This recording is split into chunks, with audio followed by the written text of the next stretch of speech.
চিড়ে দিয়েও যে এভাবে মুখরোচক রেসিপি বানিয়ে নেওয়া যায়, না দেখলে বিশ্বাসই করবেন না। নমস্কার বন্ধুরা, আমি প্রতিমার হেসেলে আরও একটি নতুন রেসিপিতে আমি আপনাদের সবাইকে স্বাগত জানাই। আজ আমি আপনাদেরকে তৈরি করে দেখাবো চিড়ে দিয়ে মুচমুচে ও মুখরোচক একটি রেসিপি, যেটা চা কিংবা কফির সাথে কিংবা শুধু মুখেও খেতে খুবই ভালো লাগে। আর রেসিপিটি বানিয়ে নেওয়াও খুবই সহজ। আসুন দেখে নেওয়া যাক সহজ মুচমুচে মুখরোচক রেসিপিটি কিভাবে বানাবো। রেসিপিটি বানাবার জন্য নিয়েছি 250 গ্রাম পরিমাণ পাতা চিড়ে। দেখুন, একেবারে পাতলা চিড়ে ব্যবহার করেছি। এখন চিড়েগুলো খুব ভালো করে চেলে নিতে হবে। এর জন্য নিয়েছি একটা বড় চালনি।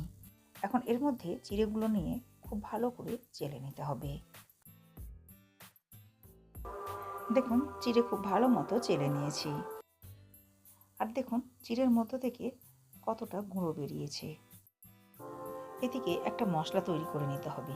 এর জন্য একটা মিক্সি জারের মধ্যে নিয়ে নিয়েছি 1 চা চামচ গোটা ধনে, 1 চা চামচ গোটা জিরে ও 1 চা চামচ গোটা মৌরি। শুকনো কড়ায় কয়েক সেকেন্ড নাড়াচাড়া করে ভেজে নিতে হবে। এরপর ঠান্ডা করে নিয়ে নিয়েছি মিক্সি জারের মধ্যে। দিয়ে দিলাম 2 টেবিল চামচ পরিমাণ চিনি। দিয়ে দিলাম 1 চা চামচ পরিমাণ লবণ। এরপর ঢাকনা বন্ধ করে সমস্ত উপকরণগুলো খুব ভালো মতো গুঁড়ো করে নিতে হবে।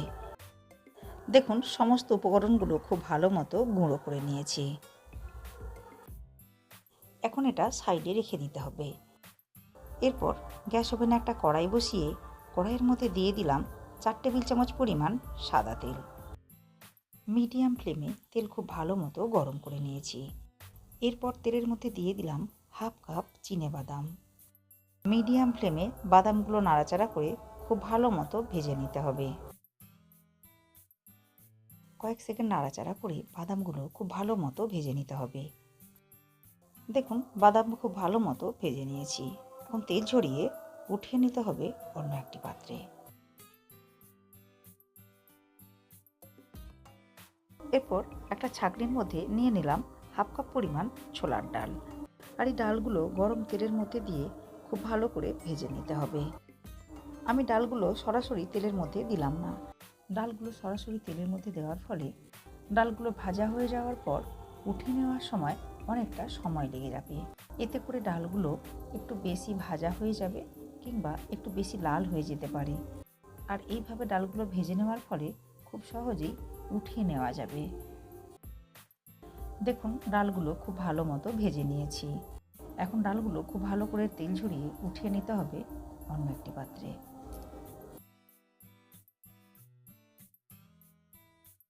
এরপর ওই গরম তেলের মধ্যে দিয়ে দিলাম লম্বা করে টুকরো করে কেটে নেওয়া নারকেল। এরপর নারকেলের টুকরোগুলো নাড়াচাড়া করে খুব ভালো মতো লাল করে ভেজে নিতে হবে। দেখুন, নারকেলের টুকরোগুলো খুব ভালো মতো লাল করে ভেজে নিয়েছি। এখন তেল ঝরিয়ে উঠিয়ে নিতে হবে।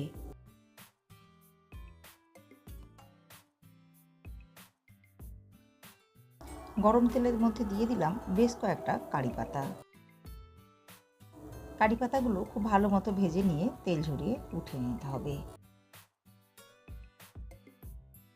এরপর ওই গরম তেলের মধ্যে 2টো গোটা শুকনো লঙ্কা দিয়ে ভালো করে ভেজে উঠিয়ে নিতে হবে। তবে লঙ্কাগুলো দেওয়ার আগে অল্প একটু কেটে নিতে হবে, তা না হলে গোটা সহ শুকনো লঙ্কা দেওয়ার ফলে লঙ্কা ফেটে গিয়ে তেল ছিটিয়ে আসতে পারে। দেখুন, লঙ্কাগুলো খুব ভালো মতো ভেজে নিয়েছি। এখন তেল থেকে উঠিয়ে নিতে হবে। এরপর গরম তেলের মধ্যে দিয়ে দিলাম 2টো কাঁচা লঙ্কা কুচি। কয়েক সেকেন্ড নাড়াচাড়া করে কাঁচা লঙ্কাগুলো খুব ভালো করে ভেজে নিতে হবে। দেখুন, কাঁচা লঙ্কাগুলো খুব ভালো মতো ভেজে নিয়েছি। এখন এর মধ্যে দিয়ে দেব আগে থেকে ভেজে নেওয়া সমস্ত উপকরণগুলো। এরপর দিয়ে দিলাম 1 চা চামচ হলুদ গুঁড়ো। দিয়ে দিলাম 1 চা চামচ পরিমাণ লাল লঙ্কার গুঁড়ো। এরপর নাড়াচাড়া করে উপকরণগুলো ভালো করে মিশিয়ে নিতে হবে। দেখুন, সমস্ত উপকরণগুলো খুব ভালো মতো নাড়াচাড়া করে মিশিয়ে নিয়েছি। এখন এর মধ্যে দিয়ে দিলাম আগে থেকে তৈরি করে নেওয়া ভাজা মশলা। আবারও সমস্ত উপকরণগুলো নাড়াচাড়া করে খুব ভালো মতো মিশিয়ে নিতে হবে। দিয়ে দিলাম আগে থেকে ভেজে নেওয়া 2টো শুকনো লঙ্কা। এরপর অল্প অল্প চিড়ে দিয়ে সমস্ত উপকরণগুলো খুব ভালো করে নাড়াচাড়া করে মিশিয়ে নিতে হবে। একবারে সব চিড়েগুলো দিয়ে দেব না, অল্প অল্প চিড়ে দিতে হবে আর এভাবে নাড়াচাড়া করে মিশিয়ে নিতে হবে। আর এই সময় গ্যাসের ফ্লেম লোতে রাখতে হবে। একটু ভিন্ন ধরনের মুখরোচক কিছু খাওয়ার ইচ্ছে হলে রেসিপিটা একবার বানিয়ে দেখতে পারেন।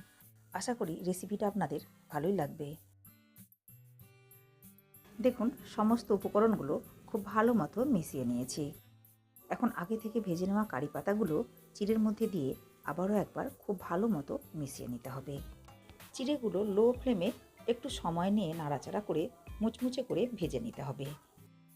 রেসিপিটি ফেসবুক থেকে দেখলে পেজটিকে ফলো করে নেওয়ার অনুরোধ রইল। ইউটিউব থেকে দেখলে চ্যানেলটাকে সাবস্ক্রাইব করে পাশে থাকা বেল আইকনটি প্রেস করে নেওয়ার অনুরোধ রইল। এতে করে আমি চ্যানেলে যখনই কোনো নতুন ভিডিও আপলোড করব সাথে সাথে নোটিফিকেশান পৌঁছে যাবে আপনাদের কাছে। ভালো থাকবেন, সুস্থ থাকবেন। ধন্যবাদ।